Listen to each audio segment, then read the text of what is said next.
Are you struggling economically in every EU4 game? Well, no more to that, sir. My name is Ludi, and today we'll be covering Ternate, the most ridiculously rich nation in EU4. To spice things up, we're also gonna make this a totemist run, so we will be converting Ternate to the new world religion that is absolutely broken. Also guys, I'm trying to get to 80,000 subs by the end of October. If we manage to do so, I promise I will do a series of guides that cover all aspects of EU4, be it military or economical. So if you enjoy binge watching the vids, consider subscribing, it would really mean the world to me. Also 7,000 likes and we'll turn this run in a world conquest. So let's hit play. Iron Man compatible. Ternate is a very special little nation. Despite having only one province, they have the best trade good in EU4, cloves, which has a base price of 8. That means for every 5 development that we have for production, we get 8 ducats trade value of cloves. That is why, despite having 5,000 units and 11 ships with one province, we still have a positive income. Only one other nation in the world has cloves at the start of the game, and that is our neighbor Tidor. They are also the only nation we can rival at the start, and we will be getting a spy network so we can attack them in a few moments. Estate-wise, it is going to be a standard estate situation with the +1 mana. Only difference is you give out tropical city planning as well, and after you've developed and you've given out the mana, we sell crownlands and then develop a second time. This time we'll be using our military points, and after that we seize land. If you don't want to wait for 1 month, you can just go to your economic screen, and this is going to reset the cost of developing your province. We can also get the vision quest. Another priority is getting a production and a trade efficiency advisor. We're getting both one of these guys for admin and diplo, as we want to unlock admin idea 5 as soon as we can so we can start exploring the world. Once we have 20 spy network in the nation of Tidor, we're gonna get the claim and we will be attacking them. Position your troops before the attack on the adjacent island of Halmanera and recruit a general as well. It does make a big difference if you have a little bit of shock or siege. Sadly, we didn't get any siege, but we got 1 shock for this guy. Tidor should have around 3,000 units. They start with 5, but they disband their units for some reason. The AI always does this. Luckily enough, Makassar is joining in the war, so that means we can vassalize Makassar and start expanding into these areas without having to go for a no CB war after the Tidor war itself. You should be able to get naval domination also in this war, which is going to make it easier for you to cross over onto the island of Tidor. We committed stack and weapon on the Tidorians. The city of Tidor fell pretty fast. We now can destroy their fleet as well and use our fleet to transfer our troops over to the island of Makassar. Actually, this is Sulawesi and the city of Makassar, I guess. We managed to unlock Tech 4 right now, and we're 1 tech away from getting our ideas. That is because we start with a 443 leader, which is pretty good. So once we get the advisors, it actually helps a lot. Also guys, realize the fact that you start off as an animist nation and you get the choices of switching over to either Sunni or Hindu. I recommend you don't switch to any of these options. I'm going to show you in this playthrough how you can switch to the most overpowered religion in this game. Of course, I am talking about totemist. So we will be making our way to the new world. Animist is the only religion in this game that can actually switch to totemist. You cannot switch to totemist as any other religion. You have to first switch to animist before you make the switch over to totemist. After a painfully long siege of Makassar, we can finally vassalize them, and we're gonna do that right now. Makassar vassal, noise. It is gonna cost us some diplo points, but it's not a massive deal. We also want to do this before their fleet engages ours, and then we lose all of our ships. When it comes to our neighbor Ternate, we will fully annex them, as we actually want this province, the second cloves province in the world. Once we have both the provinces, we get the production leadership, which offers us a massive local goods produced modifier bonus. We now can get more rivals as well. We'll go for Bone and Luwu, and we'll start getting claims on these nations as they are adjacent to our vassal. Actually, we already have claims from our vassal, so let's take advantage of these claims and attack Bone right now, followed by these guys. Once we've taken Tidor, we get to do our first mission, and yes, we do have a mission tree. In fact, we have a really cool mission tree. Defeat our rival gives us the Spice Must Flow, which essentially gets us the ability to colonize one of the adjacent islands next to us. We have a few choices here actually. The best option would be the island of Seram, because Seram is 7 development as it is, and if we manage to get spices in this one also, then we're gonna get a massive economy from these 3 provinces alone. Oh look everybody, we got an heir. It's Mr. Chad von Chad. Awesome, now we can attack the next nation on our list here of these boyos. Let's go for that. We're gonna wipe out their entire army. We can also make our starting ruler a general. Holy mother of God, he's a Chad. Bigger Chad than his heir even. Sadly boyos, you gotta get Stack and Vipant, and we can go ahead and siege down their capital now. Now we have 2 options. Either we give all of these lands to our vassal Makassar, or we take it for ourselves. The advantage of giving all of this to Makassar is you don't actually lose diplo power from taking unjustified demands, and you don't waste your admin points on coring up these lands. The bad part is that if you don't take these directly, it's going to take a lot longer to integrate Makassar. You risk them actually being disloyal, and you prevent your own personal economical growth. So I actually recommend you take them directly for yourself. In the early part of the game, it's okay to spend a little bit more diplo and admin to get some extra provinces when you start off as a small 1 province minor nation. Core all of this up, and right now we've basically tripled our economy from the beginning. An extra benefit of doing this tactic in the early game is that within the first few years we went to 18% crownland. By taking another 5, we have no more debuffs right now. 23% crownland in just 7 years. Alternatively, if you don't have at the start Makassar allied to Tidor, you can also do the second mission, export cloves. After you've killed Tidor, you need also to have 90% naval force limit and be the strongest trade power in the Moluccas, which is what we are right now. This will give you permanent claims on North and South Sulawesi as well as Makassar. That means all of this area over here. And we finally managed to get the next technology here, which means we have the ability to start exploring once we get the first couple of ideas. And the first colony is done. That means we can do the next mission, which gives us another colony on an island of our choice. We will be colonizing a Buru this time, and we will be bringing our troops here to make sure that the colonists are safe. Also ensure that you make this a full state after you've colonized it so that you get the full benefits. Otherwise, if it's not a full state, it lowers by 90% all the income that you get and the manpower from this province. We also can do our first idea, quest for the new world. That means we can start exploring the new world.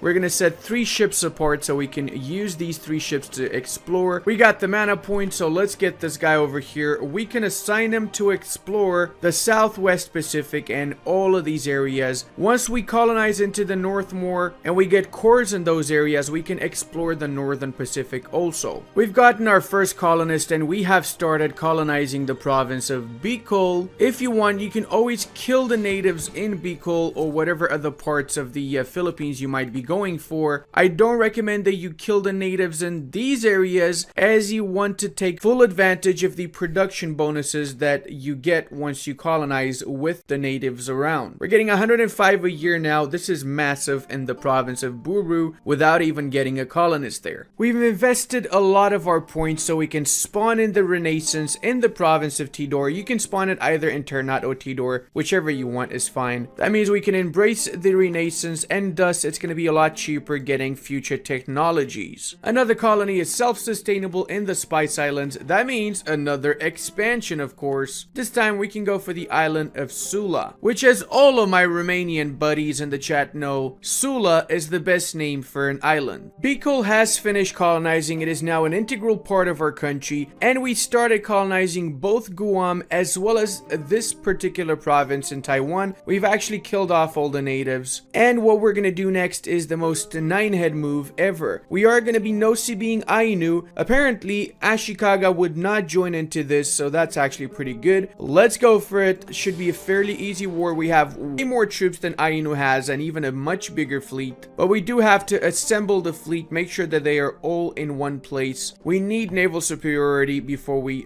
do our naval invasion, of course. We can also boost up our stability since we lost a little bit of that once we Nossi beat. Invasion of Japan, go burr, sir. Invasion of Japan, go burr. Let's wipe everybody out here. I don't want to see anybody left alive in the Ainu Islands. Obviously, the goal here is to vassalize Ainu so that later on we can expand our colonial ambitions in this area. Also start improving relations with them. And they just changed their capital to the Kurils? What? The good part about the island of Sula here is that it's actually a cloves producing island, not like the other islands, which apparently Buru has tropical wood and Seram gems. As such, we only have 3 clove provinces so far. If we're lucky though, the next one might be a proper one. The last mission also gives us +1 colonists and native uprising chance -50%. Let's go for the island of Halmahera as the last colonizable island via the mission tree, and the other ones that still produce cloves, that would be the island of Ambon. We can do manually afterwards. What we're going to do now is we're going to be seizing some land from Ainu. In fact, we're going to take the province of Samankar, and then after we're going to core it up, which increases our coring range by a massive amount. That also means that it increases our ability to explore the New World a lot faster. Now that we have Admin Tech 7 as well, we can go for the expansion ideas, which obviously are going to make it a lot easier to conquer the New World, especially since we basically now can start colonizing the Alaskan coastline. Just so you get an idea of how important and rich cloves makes us, look at this. Workshop improves the province, giving 1.15 ducats flat to our overall income. That is definitely worth it for us to sell some titles so we can build the other workshop in this province as well as all the other adjacent Spice Island provinces. We have gotten some claims on our adjacent neighbors over here, and this is what I was really going for with this colony more than anything else. Bring back these bad boys and in good old colonial fashion pretend that nobody existed in Siberia prior to us arriving in these areas, if you know what I mean. Having these lands means we can core them up and then we can just abandon this colony or finish it off before we start completely rushing for the New World. Imagine the first nation you encounter in the New World is Haida out of all the available options. It's time they hear about the great Ternate colonial empire, my boy. There can be no peace between us, Haida. We are not meant to be, sadly. I'm gonna have to wipe you out. No more Haida around these areas. Actually, they just migrated over to the next province, so it's all good. We didn't wipe them out or anything. But what we will be doing here is we're gonna start converting this province to our religion. This is gonna make the totemists angry, and eventually we're gonna get totemist rebels in this province that will start spreading to the rest of our country. We're gonna start our army to just hunt for the 7 cities, as such, just explore the New World, and we can even do the last mission here, Conquest of Sulawesi, since we now have 10 provinces on Sulawesi colonized. Fast forwarding to when the totemists have taken a little bit of the land in our country. Because we are an animist country, we can accept the demands of the totemist and have this as our new state religion of our country. It will give us 10% crownlands for the clergy, but it shouldn't be much of an issue. You can just